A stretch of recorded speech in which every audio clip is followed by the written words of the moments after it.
Why do Koreans eat stew every single day? Morning, noon, and night. And not just ramen, deep earthy stews like Doenjang-jjigae. It looks rustic. It smells a bit strong. So, why do they eat it so often? Is it really that delicious? Or is it just something they're used to? That question, I'm going to answer it today. And by the end, you might find yourself craving Doenjang-jjigae too. Doenjang-jjigae, Korea's true comfort food. At first glance, it looks simple. A bubbling broth with tofu, zucchini, and a few slices of green chili floating in a deep brown soup.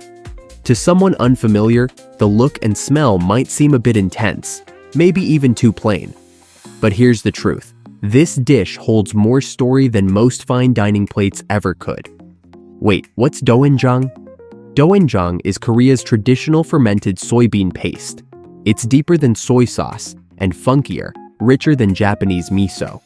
Think of it as time-aged soybeans, placed in earthen jars under sunlight and wind. For months, sometimes years, it develops an earthy, soulful depth.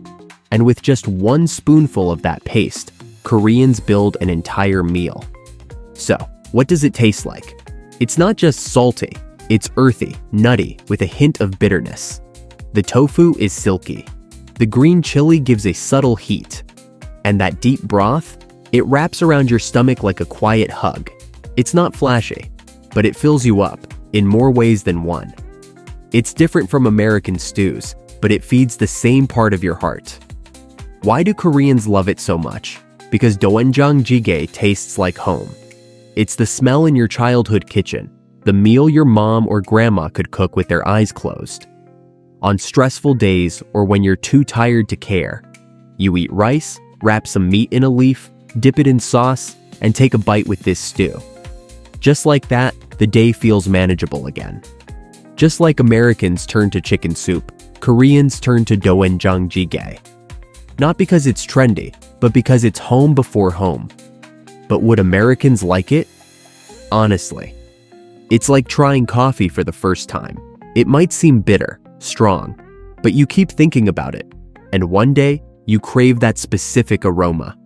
Doenjang-jjigae is the same. With each bite, with a bit of warm rice, you'll understand why Koreans never get tired of it. And if you're curious now, next time you see someone ladling bubbling Doenjang-jjigae from a stone pot, don't just glance and walk by. That's not just dinner. That's a ritual to warm the heart. At your next Korean restaurant visit, order Doenjang-jjigae instead of kimchi stew. Taste it, feel it, and realize it's not just made of soybeans, it's made of someone's heart. And now, it's not just for Koreans anymore.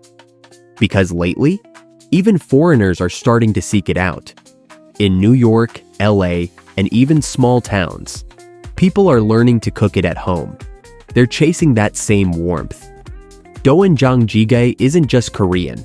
It's quietly becoming a global comfort dish, one spoon at a time.